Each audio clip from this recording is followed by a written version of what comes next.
በአብይ ይልማ ሚዲያ ተዘጋጅቶ ይቀርብልዎታል። ሳድስ ከኦልሞስት ጋዛ አይርኩበት ሞመንት ትንሽ እንትኑ ቦታው በቃ የጦርነት ቦታ ነው። ደስ አይልም። ሞት ያለበት ስፍራ ነው። ዘመን ፍጻሜን ከሚያረጋግጡባቸው ነገሮች መካከል አንደኛው ክህደቱ አስቀድሞ ሳይመጣ ይለዋል። አንዱ ምልክት ኦልሞስት ይሄ ነው ከሞት አፋፍ የሚባል ነው የሆነው ማለት ክህደት ነው ያለው። በጣም አደገኛ ጨካኝ ክህደቶች አሁን ዓለም ላይ በቃ ፕራክቲካል ናቸው። ግን መምህርና ጋዜጠኛ አብይ ይልማ የዘመን ፍጻሜ አንቂያችን ከሚዲያ በምን ምክንያት ጠፋ የሚሉ በጣም በርካታ የሆኑ ጥያቄዎች ሲነሱ ነበር። የሴት ለሴት ወንድ ነው ይሄ ማለት የመጨረሻ የሲኦል ዕውቀትን አመጣና በዚህ ዘመን ፍጻሜ ላይ በሰዎች ጭንቅላት ላይ የጨመረው የጥፋት ይለዋል። ጥፋት ውድመት ነው። ጭራሽ ሰውነቴና ቆዳዬ፣ አይኔ፣ ጥፍሬ ምን ይሳቀር ወደ ሰማያዊነት የተቀየረ በብዙ ሞት ውስጥ ያመለጥኩ ሰው ነኝ። ስለዚህ አሁን ቀጥሎ የተሰጠኝን እጣ ደግሞ እግዚአብሔርን የማገለግልበት ታላቅ መንፈሳዊ ጉዞ ወደ ቅድስት ሀገር ኢየሩሳሌም የደብረ ታቦር ወይም ደግሞ የኪዳነ ምሕረት በዓልን ምክንያት በማድረግ ጎልጎታ አስጎብኝ ድርጅት መነሻውን ነሐሴ 10 መመለሻውን ነሐሴ 18 ኦገስት 13 እስከ ኦገስት 24 በታላቅ ቅናሽ የበረከት ጉዞ አዘጋጅተናል። በተጨማሪም እመቤታችን ልጇን ይዛ የተሰደደችበት በሀገረ ግብጽ የጉስቋም በዓልን ምክንያት በማድረግ ከህዳር 4 እስከ ህዳር 15 ከኖቬምበር 13 እስከ ኖቬምበር 24 ታላቅ መንፈሳዊ ጉዞ ተዘጋጅቶላችኋል። እንደ እርሶ ፍላጎት 15 እና ከ15 በላይ ከሆኑ በእርሶ ሰዓትና ጊዜ ገዳማትና ታሪካዊ ቦታዎችን እናስጎበኙታለን። ለበለጠ መረጃ +703 447 6988 ላይ ይደውሉ። ኑ በረከቱን በጋራ እንካፈል። ሳድስ ሰላም ጤና ፍቅር ክብር እጅግ ለምንወዳችሁ እንዲሁም ደግሞ ለምናከብራችሁ ውድ የሣድስ ቤተሰቦቻችን እንደምን ቆያችሁን? ሣድስ ሚዲያ ላይ ነው ያላችሁት። የተለያዩ ሀሳቦችን የያዝን ወደ እናንተ እንቀርባለን። በአዲስ መልክ በጥሩ ኢነርጂ ወደ እናንተ ተመልሰናል። በዚህ ሁሉ ጊዜያቶች ላይ ግን መምህርና ጋዜጠኛ አብይ ይልማ የዘመን ፍጻሜ አንቂያችን ከሚዲያ በምን ምክንያት ጠፋ የሚሉ በጣም በርካታ የሆኑ ጥያቄዎች ሲነሱ ነበር። አብይ እንግዲህ ውድ ቤተሰቦቼ እንደምን አላችሁልኝ? እንኳን በሰላም ተገናኘን። ከጋዛ አደርሼ ከመጣው ጊዜ በኋላ ረጅም ጊዜ ሚዲያ ላይ አልነበርኩም። ኦልሞስት መኖር ብቻ አይደለም ኦልሞስት መሞት ማለት ነው። በጣም ኦልሞስት ከሞት አፋፍ ላይ ነው ህይወቴ የተመለሰችውና ምንድነው ጉዳዩ የሚለውን ነገር በደንብ አድርጌ ለቤተሰቦቼ አስረዳቸዋለሁ። ከሞት አፋፍ ነው እንዳለ እኔ እንደምለው ሌላ ጊዜ እግዚአብሔር ሌላ ዘመን ሰጥቶኛል፣ ቀጥዬ ሌላኛውን ፌዝ ኦፍ ላይፍ ሰጥቶኛል ነው ያልኩትና ምንድነው የሚለውን ለቤተሰቦቻችን በደንብ አድርገን እናስረዳለን። ምክንያቱም የሁሉ ምን ሰራው ነገር ማህበረሰብ የሚያገለግል ስለሆነ የኛን ጉዳይ ተመልክቶ ማህበረሰብ ስለሚጸልይ በብዙ ነገር የኛ ትግል ያለው ህይወት ስለሆነ እሱ ላይ መሰረት አድርገን ቆይታ እናደርጋለን። ከዚህ ጋር ተያይዞ ሌላ ፕሮግራም ይኖርናል። ወቅታዊ የሆኑ ርዕሰ ጉዳዮች ናቸው። ከዓለም እስከ ኢትዮጵያ እንመጣበታለን። ይሄም ደግሞ በውጭው ዓለም በዶናልድ ትራምፕ እና በኤሎን መስክ የነበረ በጣም የጠበቀ ወዳጅነት ነበረ። አሁን ላይ አጉል ፍቺ የሚመስል ነገሮችን ይዞ የክህደት ሁኔታዎችን እንመለከታለን። ወደ ሀገራችን ወደ ቤታችን ስንመለስ ደግሞ የአትሌት ገለቴ ቡርቃ በትዳሯ መካከል የነበረ የክህደት ሁኔታ ወደ ሚዲያ ይዞ ወጥቷል። እሱም አየሩን በጣም ተቆጣጥሮታል። ይሄ የክህደት በሀገር ውስጥም በትዳር እንዲሁም ደግሞ በፖለቲካና በኢኮኖሚ መካከል ያሉ አለመግባባትና ወደ ክህደት የሚሄዱት ጉዳዮች ከዘመን ፍጻሜ አንፃር ምንድነው የሚለውን ዛሬ እናያለን። እሱ ምክንያቱም ሁሉም የጋራ ባህሪ ያላቸው አሁን የጠቀሻቸው አካላት ሁሉ በትራምፕ በኤሎን መስክ በኢትዮጵያ ፖለቲከኞች እርስ በርስ እንደገናም ደግሞ አሁን ገለቴ ቡርቃ በባሏ ብዙ አትሌቶች በባሎቻቸው ታዋቂ ሰዎች እንደዚህ እና የገንዘብ አምልኮ በጣም ዶሚኔት ያደረገበትና ክህደት ትልቁን ቦታ የያዘበት ዘመን ላይ ነው ያለነው። በዘመን ፍጻሜ ላይ ደግሞ ካሉ ትንቢቶች መካከል አንዱ በግልጽ የሚያስቀምጠው ያ ነው። ከዛን ጀምርና ወደ እኛ ጉዳይ እናልፋለን ማለት ነው። እንግዲህ በቅዱስ መጽሐፍ ላይ ይሄንን የምናየው አሁን ቀደም ብለሽ የጠቀስሻቸው ሁሉም በባህሪ በኮመን ባህሪያቸውን ስናይ ውስጡ ክህደት ነው ያለው። በጣም አደገኛ ጨካኝ ክህደቶች አሁን ዓለም ላይ በቃ ፕራክቲካል ናቸው። በትዳር መካከል ባል ከሚስቱ ሚስት ከባሏ በጣም አደገኛ ክህደት በገንዘብ ላይ በጥቅማ ጥቅም ላይ ያሉ ክህደቶች በጣም ብዙ ናቸው። ልጅ አባትን ሲክድ፣ አባት ልጅን በመሬት ምክንያት ሲካካዱ ስታይ የጨካኝ ነገር እየጨመረ የመጣበት በጣም አደገኛ ዘመን ላይ እንዳለን በደንብ ያሳያል። በቅዱስ መጽሐፍ ላይ ይህንን በግልጽ አስቀምጦታል እና ከዛ እንጀምርና እንመለከታለን።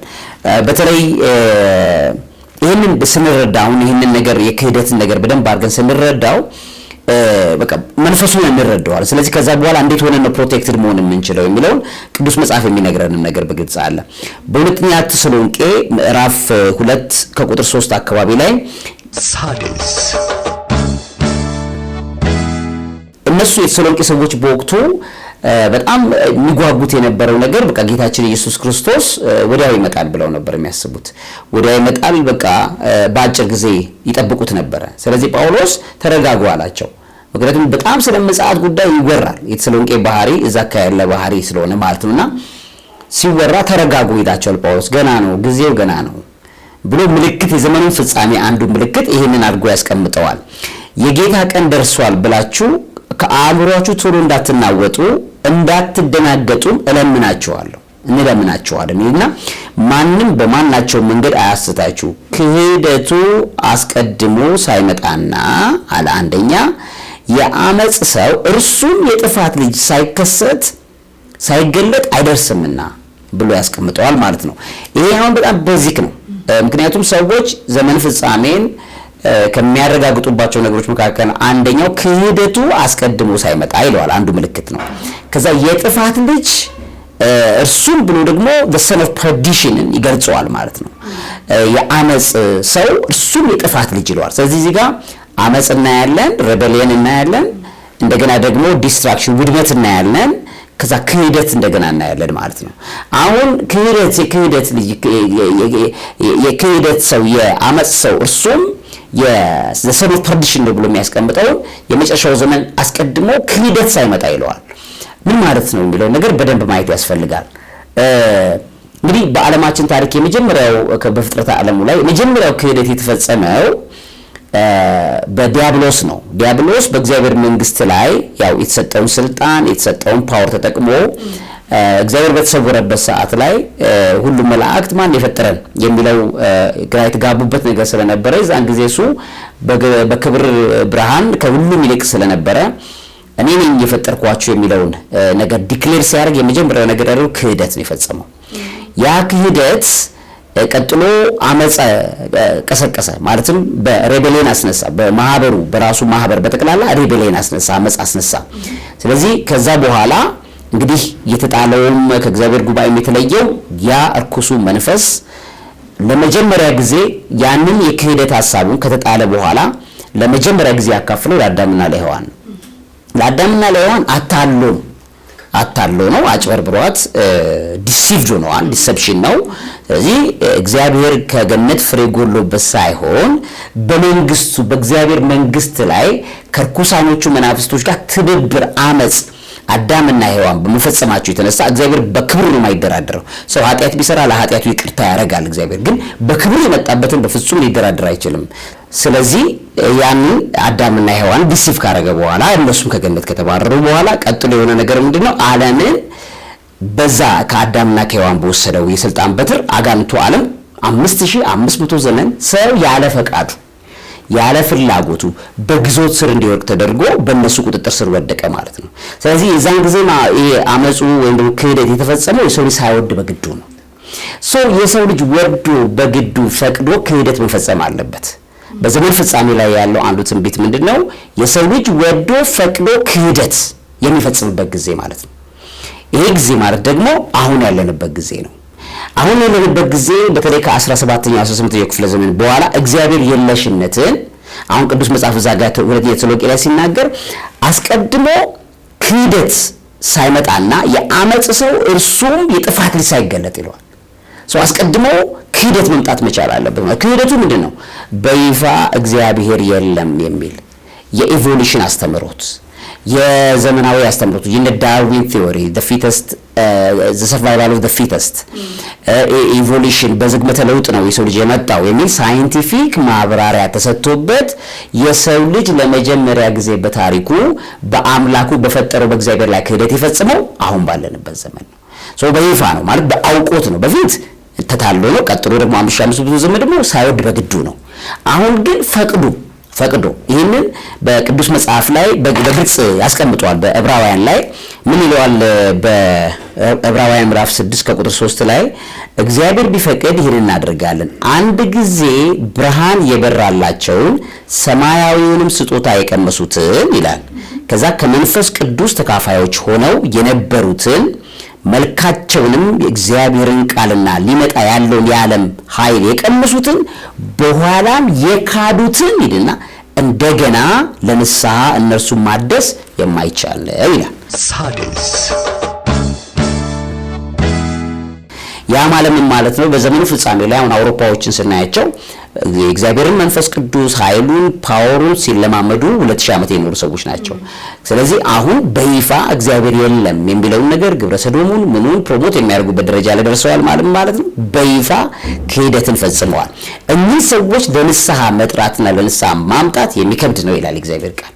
ስለዚህ ኦልሞስት በሰባት እጥፍ ይገባል የሚባለው ማለት ነው። በሰባት እጥፍ አጋንንቱ ይገባል። እነዚህን አይነት ሰዎችን መመለስ ከባድ ነው። ይሄን አይነት ነገር ይዘው ያሉ ሰዎች በክህደቱ በይፋ በጅምላ እንዲሁም በፈቃድ ክህደት የተፈጸመበት ዘመን ላይ እኒህን ሰዎች መመለስ እንደማይቻል ስላወቀን እያየ ነው ይሄ የምናየው ኪሳራ ሁሉ መጥቷል ማለት ነው። ጌታችን መድኃኒታችን ኢየሱስ ክርስቶስ በምድር ላይ በነበረበት ሰዓት ላይ ካረጋቸው ጸሎቶች መካከል ዮሐንስ ወንጌል ምዕራፍ 16 ላይ በግልጽ ያስቀመጠው ከዚህ ከጥፋት ልጅ ወይም ርኩሰት ጋር ተያይዞ ያስቀመጠው ነገር ምን ይላል? በምዕራፍ 16 ከቁጥር 12 ላይ ከእነርሱ ጋር በዓለም ሳለው የሰጠኸኝን በስምህ እኔ እጠብቃቸው ነበር ይልና ጠበቅኳቸውም ብሎ ካስቀመጠ በኋላ ከጥፋት ልጅ በቀር ከእነርሱ ማንም አልጠፋም ብሎ ያስቀምጣል። ያ የጥፋት ልጅ የተባለው የክህደት አለቃ መንፈስ ለመጀመሪያ ጊዜ በጌታችን ጀምሮ የገባው የነበረው በአዲስ ኪዳን የገባው በአስቆሮቱ ይሁዳ ላይ ነው። አስቆሮቱ ይሁዳ ምን አደረገው ማለት ነው? የክህደቱን መንፈስ ተቀበለው። የክህደቱን መንፈስ ተቀበለውና አጸናው። አጽንቶ ለንስሐ ዝግጁ አልነበረም። ምን አለው? የተቆጣጠረው የነበረው ማን ነው አለ? የጥፋት እርኩሰት ልጅ ውስጡ የገባው ማለት ነው። ስለዚህ አስቆሮቱ ጌታ ልቡ ደነደነ፣ ሊቀየር አልቻለም። መጨረሻ እግዚአብሔር ብዙ ኦፖርቹኒቲ ሰጥቶታል። ከጥፋት ልጅ በቀር ነው የሚለው፣ ከአስቆሮቱ ይሁዳ በቀር። አስቆሮቱ ይሁዳን ደግሞ ሙሉ ለሙሉ ኮንትሮል ያደረገው የጥፋት እርኩሰት ልጅ የሚባለው ነው። ማን ነው እሱ? ቅድም ባለው በሁለተኛ ተሰሎንቄ ምዕራፍ 2 ላይ በግልጽ ያስቀመጠው ይሄንን ደግሞ የዘመን ፍጻሜ በጣም ትልቁ ምልክት የሚሆነው ይሄ ነው። አስቀድሞ ክህደቱ አስቀድሞ ሳይመጣ ነው የአመጽ ሰው እርሱም የጥፋት ልጅ ሳይገለጥ አይደርስምና ብሎ the son of perdition ይባላል ማለት ነው። ምን ማለት ነው? the son of perdition የሐሰተኛው ክርስቶስ ነው። እሱ ምንድነው? የጸና ክህደት ማለት ነው። የጸና ክህደት እሱን ሊፈጽም የሚችለው የጥፋት ልጅ ይለዋል። የክህደት ልጅ የጥፋት ልጅ ምን ማለት ነው? የቀደመው እባብ ወይም ደግሞ ሰይጣን የሚባለው ዘንዶ ከእግዚአብሔር ከተለየ በኋላ ለመጀመሪያ ጊዜ አዳምና ሔዋንን ያሰሳተው ያ ዘንዶ መጨረሻ ላይ ልክ እሱ በሲኮርጅም ርኩሶ ዓለም እግዚአብሔር አብ ወልድ መንፈስ ቅዱስን ልክ እንደ አንድ አምላክነት ያለውን የእግዚአብሔርን ልዕልና ኮርጆ ነው የሚሰራው አሁን በመጨረሻው ዘመን ላይ። ስለዚህ እንደ እግዚአብሔር አብ አንድያ ልጁ ክርስቶስን እሱን ስሙት ብሎ ክርስቶስን ልጁን ገልጦ ወደ ምድር እንዳመጣው ያ ሰይጣን ወይም ደግሞ ዘንዶ የሚባለው ደግሞ ልጁን ወይም ለሰን ኦፍ ፐርዲሽን የሚባለው ወይም ደግሞ ሐሰተኛው ክርስቶስ ወይም ሉሲፈር የሚባለውን በመጨረሻ ዘመን ላይ ይገልጠዋል ማለት ነው። ይገልጠውና በሱ ሲኦል ላይ ያለውን ጥበቡን ዕውቀቱን ምኑን በጠቅላላ የተፈቀደ አጭር ጊዜ ስለሆነ በዚህ አሁን በመናየው በግብረሰዶም በአደንዛዥ በግሩፕ ፍትወት ከውሻ ጋር ፍትወት መፈጸም በቴክኖሎጂ ኮንትሮል የሆነ ከአህያ ከፈረስ ጋር ፍትወት የሚፈጽሙ ሰዎች አሉ። የሴት ለሴት ወንድ ነው ይሄ ማለት የመጨረሻ የሲኦል ዕውቀትን አመጣና በዚህ ዘመን ፍጻሜ ላይ በሰዎች ጭንቅላት ላይ የጨመረው የጥፋት ይለዋል። ጥፋት ውድመት ነው። ሰዎችን በካንሰር በጤና በማሳጣት ዓለምን በጦርነት ከአንደኛው ዓለም ጦርነት ከሁለተኛው ዓለም ጦርነት በኋላ የጥፋት ልጅ ይለዋል። እና ይሄ በጣም የአፖሎ the spirit of Apollo የሚባለው በቃ ውድመት አሁን ዓለማችን የምናየው የተፈጥሮ አደጋ ውድመቶች የሰው ልጅ እግዚአብሔር ጋር በመገዛት ተፈጥሮ አደጋ እንዳይመጣበት ማድረግ ይችል ነበር። ነገር ግን አሁን እግዚአብሔርን እንዲክድ ሲያደርገው የእግዚአብሔር ቁጣ ምድርን ሲያጥለቀልቅ ጥፋቶች ውድመቶች እንዲመጡ ያደርጋል። ይሄን በተመለከተ ለምሳሌ በግልጽ በቅዱስ መጽሐፍ ላይ ከተቀመጡት ትንተናዎች መካከል አንዱ ይሄንን ባለማድረግ የሰው ልጅ ይሄ ውድመት ጥፋት እንዴት ሊመጣበት እንደሚችል በግልጽ የሚያሳየው ትንቢተ ሆሴዕ ምዕራፍ 7 ላይ ምን ይለዋል? ከኔ ፈቀቅ ብለዋልና ወዮላቸዋል። እንደ ህዝብ ነው። ከኔ ፈቀቅ ብለዋልና ምን አለ? ወዮላቸውና እኔም ላይ አመፀዋልና ምን አስፈጽሟል? ሬቤሊየን አመጽ ቀስቅሰዋልና ጥፋት ይመጣባቸዋል። አሁን ቅድም አመጽ አለ ጥፋት አለ ውድመት አመጽ በኋላ ተከታትሎ ይመጣ ውድመት ጥፋት የጥፋት እርኩሰት ልጅ የሚባል የሚመራው መንፈስ ነው። ከዚህ ይመጣባቸዋልና እኔ ልታደጋቸው ወደዱ እነርሱ ግን በሐሰት ተናገሩብኝ አለና ትንቢተ ሆሴዕ ምዕራፍ 7 ቁጥር 12 ላይ በመኝታቸው ላይ ሆነው ያለቅሱ ነበር እንጂ በልባቸው ወደ እኔ አልጮሁም። ስለ እህልና ስለ ወይን ጠጅ ይሰበሰቡ ነበር አለ። ፓርቲ ያደርጋሉ እነሱ በቃ የሚያደርጉት በመኝታቸው ላይ ሆነው ግልሙትናውን ፍትወቱን ምናምን የሚፈጽሙት። እንደገና ሲሰባሰቡ ደግሞ በጠጅ እየሰከረ በወይን ጠጅ እየሰከረ ፓርቲ ላይ ነው እነሱ ያሉት አለ። ስለዚህ ወይን ጠጅ ይሰበሰቡ ነበር በእኔም ላይ አመጹ አለ። አሁን አይመስልም አሁን ናይት ክለቦች፣ ጭፈራዎች፣ ግሩፕ ፎቶዎች ምኖች እግዚአብሔር ላይ ማመጽ እንደሆነ ሰው አያውቅም። አመጹብኝ አለ። ስለዚህ ጥፋት አለ ይመጣባቸዋል፣ ውድመት ይመጣባቸዋል አለ። የተፈጥሮ አደጋ ውድመት የምናየው ውድመቶች ይሄ የምናየው ዓለም ላይ በጤና ማጣት ካንሰሩ ምኑ ውድመት ነው። ይሄንን ጥፋት የሚመራው ማን ነው? የጥፋት ርኩሰት ልጅ የሚባለው ነው። እሱ ማለት the son of perdition ይባላል። ያ አጥፊውና አውዳሚው ሰይጣን የሚባለው ሉሲፈር ለሚባለው ወይም ደግሞ ሐሰተኛው ክርስቶስ ለሚባለው አሁን በቅርቡ ኃይል ይሰጠውና ቁጭ ያደርገዋል። እሱ በዮሐንስ ራእይ ምዕራፍ 13 ላይ በግልጽ እዛ ጋር አስቀምጦት እናያለን። ይሄ የክህደት መንፈስ ዓለምን እንዴት እንደሚያጥለቀልቅ 13 ላይ ምን ይላል? አንድም አውሬ ከባህር ሲወጣ አየሁ። 10 ቀንዶችና 7 ራሶች ነበሩት። የዓለም ገቨርንመንት ነው የሚያሳየው። ከዛ በቀንዶቹም ላይ 10 ቀንዶች ዘውዶች በራሱም ላይ የስድብ ስም ነበር አለ። አሁን መጨረሻ ዘመን ላይ ስድብ እንዴት ዓለም እንደሚቆጣጠር ያየነው ነው። ከዛ ያየሁትም አውሬ ነብር ይመስል ነበር አለ። እግሮቹም እንደ ድብ እግሮች፣ አፉም እንደ አንበሳ አፍ ነበር። ዘንዶም ኃይሉን እናይ ነው። ዘንዶም የሚለው ያ የሐሰተኛው ከእግዚአብሔር የተባረረው ዘንዶም ሰይጣን የሚባለው ምን ይሰጠዋል ማለት ነው? ዘንዶም ኃይሉንና ስልጣኑን ትልቅ ኃይሉንና ዙፋኑን ትልቅም ስልጣን ሰጠው ይላል። አሁን ባለበት ሁኔታ ላይ ይሄ the son of perdition ወይ የጥፋት ልጅ አሁን የምናየው መንፈሱ ተገልጦ ነው። ክህደቱ፣ ጥፋቱ፣ ውድመቱ እንደገና አመጽ። እነዚህ ሶስት ነገሮች ቤዚክ ናቸው። በእግዚአብሔር በጣም የሚያስቆጡ ነገሮች ናቸው። አንደኛ እግዚአብሔርን መካድ፣ ሁለተኛ ነገር ደግሞ ከክህደት አልፎ እግዚአብሔርን የካደ ወንድሙን፣ እህቱን፣ አባቱን፣ እናቱን፣ ንብረቱን ምን ይክዳል? ምንም አይን የታወረበት ጊዜ ነው። ከዛ ክህደት አለ፣ አመጽ አለ። በእግዚአብሔር መንግስት ላይ የሚደረግ አመጽ አለ። ከዛ ጥፋት ተከታትሎ ይመጣል። ውድመት፣ ጥፋት፣ እነዚህ የምናያቸው የዓለም ዲስትራክሽንስ ተከታትሎ ይመጣል። ስልጣኑ ሰጠው ይላል። እግዚአብሔር አብ ለልጁ ለክርስቶስ በምድር ላይ ገዢ እንዲሆን ጌታ እንዲሆን ስልጣን እንደሰጠው ያ ደግሞ ሰይጣን የሚባለው ለዚህ ለሐሰተኛው ክርስቶስ ምን ይሰጠዋል ማለት ነው? ስልጣን ይሰጠዋል በመሬት ላይ ማለት ነው። አሁን ባለው 3 ዓመት ተኩል ያን ስልጣን ተጠቅሞ ያውድማል፣ ያጠፋል። በዛ 3 ዓመት ተኩል 7 ዓመት ነው የመከራ ዓመታት የሚባሉት። እስራኤል ቤተ መቅደስ ለሶስተኛ ዙር ከተሰራ በኋላ ሶስቱንም ዓመት ተኩላት እንደ ሰላም አለቃ ሆኖ ይቀመጣል። ከዛ 3 ዓመት ተኩል ላይ እሱ እርኩሰት ያለው የጥፋትና ዲስትራክሽን ልጅ the son of perdition መሆኑን በገለጠ በኋላ 3 ዓመት ተኩል ማለት ዓለም ላይ በአውሬ ቁጥር መጠቀም ያልቻለ የሚወድምበት፣ የሚጠፋበት፣ የሚገደልበት፣ ደም የሚፈስበት ጊዜ ነው። ስለዚህ ማለት የጥፋት እርኩሰትም ልጅ ብሎ ያስቀምጠዋል ማለት ነው። ስለዚህ ይሄንን በዚህ ዘመን ላይ መረዳት ያስፈልጋል። ይሄንን ዕውቀት በዚህ ዘመን ላይ ካልያዝን በቀር የሚሆነው ነገር ሁሉ በግልጽ ልንረዳ አንችልም፣ ግራ ልንጋባ እንችላለን። የመጨረሻው ለምሳሌ በአንደኛ ጢሞቴዎስ ምዕራፍ 4 ከቁጥር 1 ላይ ይሄንን በግልጽ ያስቀምጠዋል። መንፈስ ግን በግልጥ አለ በኋለኛውም ዘመን አንዳንዶች የሚያስቱ መናፍስትንና በውሸተኞች ግብዝነት የተሰጠውን የአጋንንት ትምህርት ይለዋል።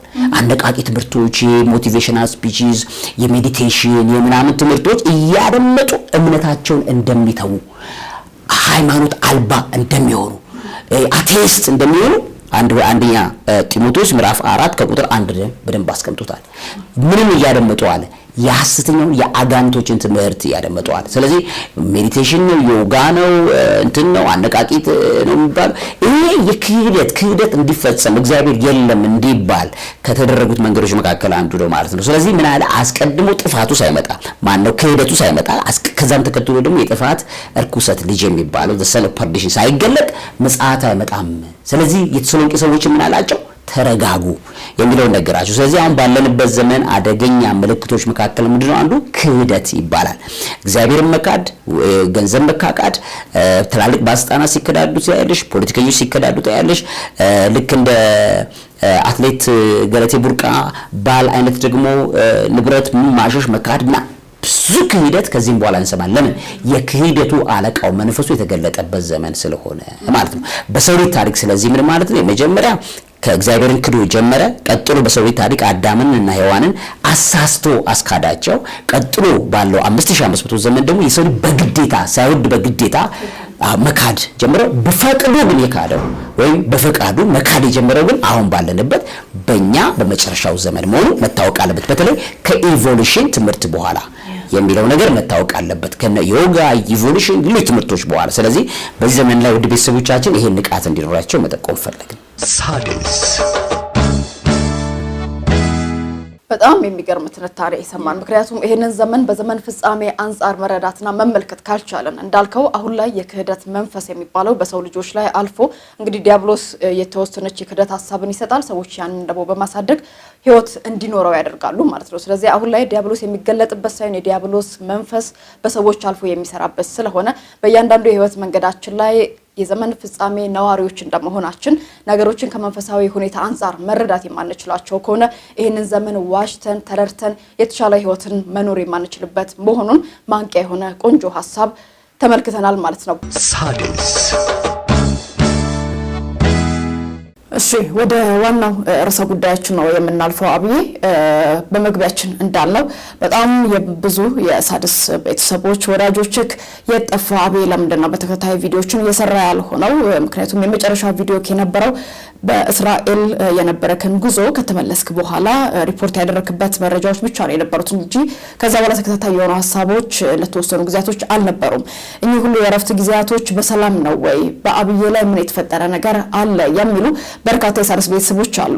ለምንድን ነው መረጃዎችን ወደ ማህበረሰቡ እያደረስክ ያልነበረው? ምንድን ነው የተፈጠረው የሚለውን ነገር ወደዛ መረጃው እንለፍ። ልክ ነው እንግዲህ ቀደም ብለሽ እንደተጠበቅሽው ነው እንደጠቆምሽው ነው ወደ ዋናው ጉዳይ እንግባና ለቤተሰቦቻችን እንንገር።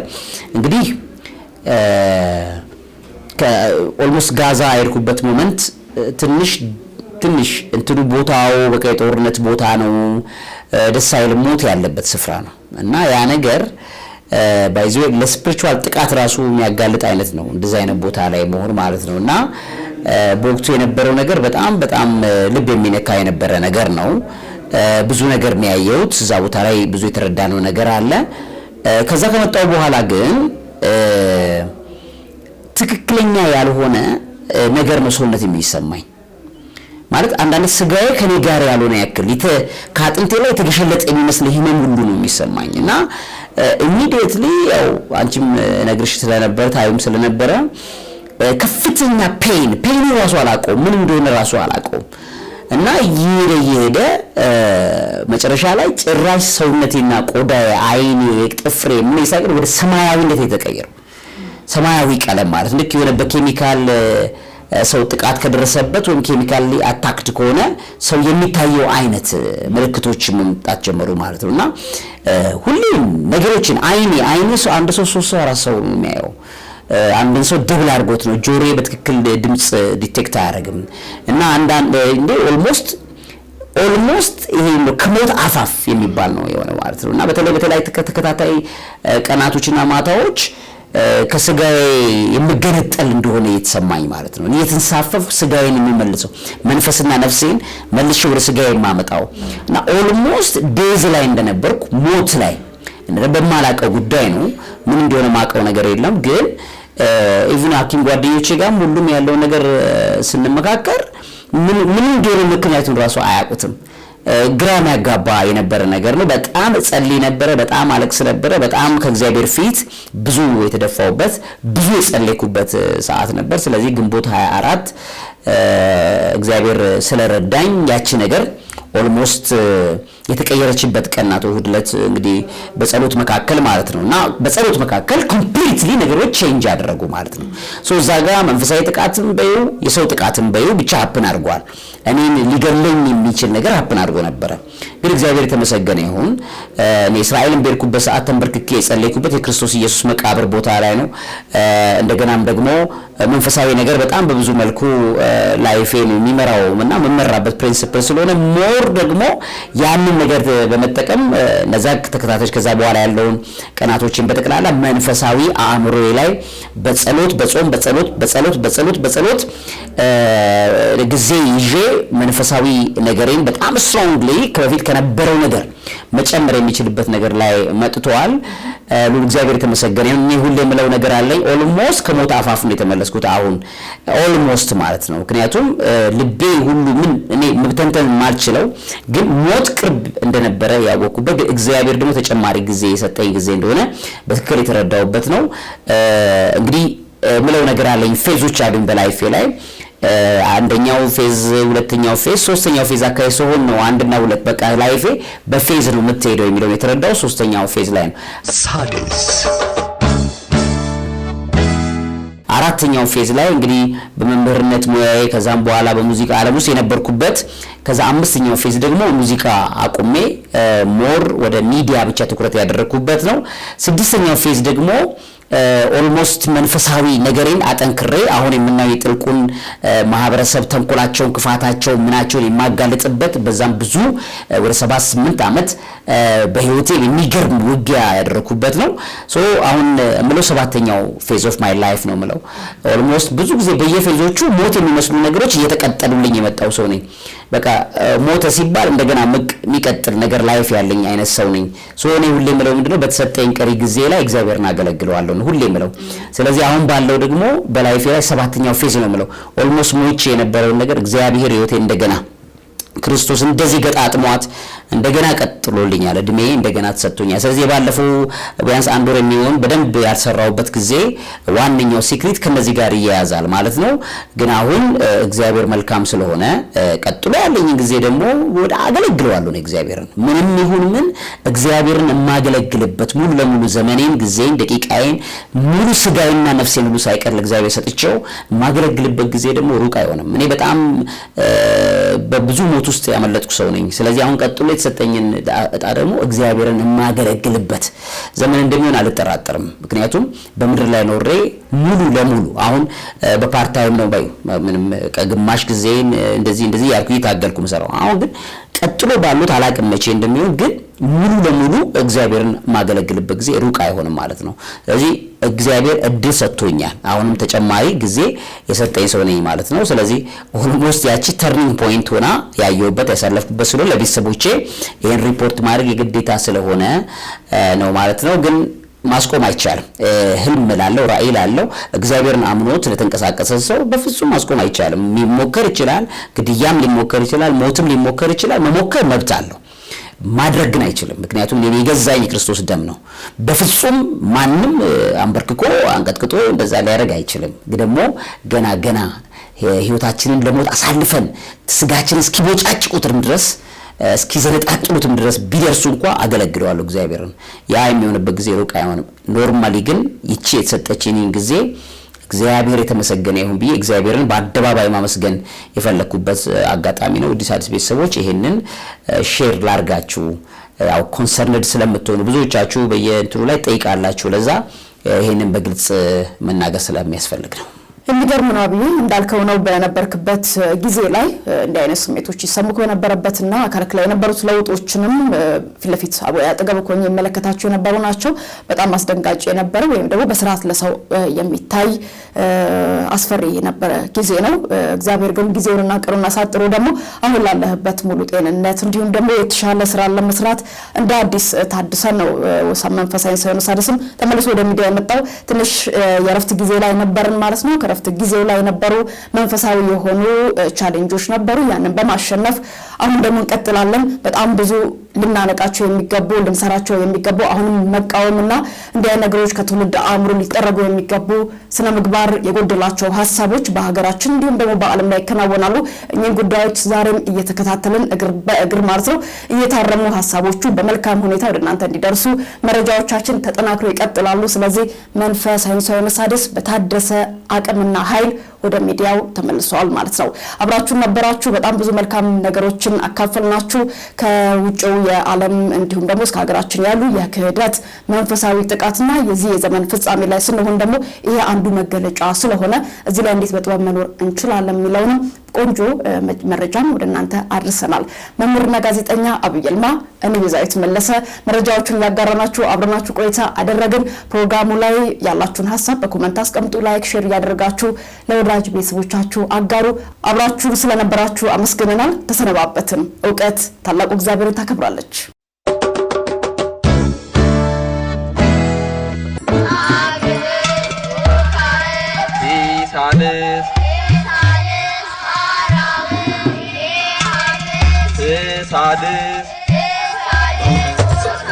በአብይ ይልማ ሚዲያ ተዘጋጅቶ ይቀርብልዎታል። ሳድስ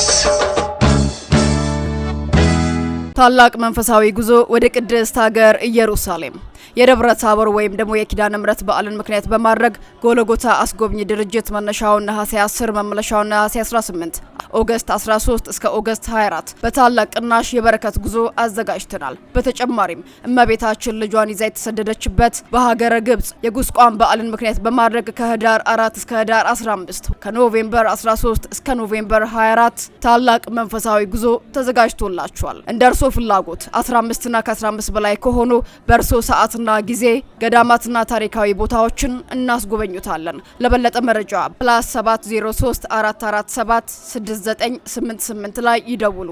ኑ በረከቱን በጋራ እንካፈል።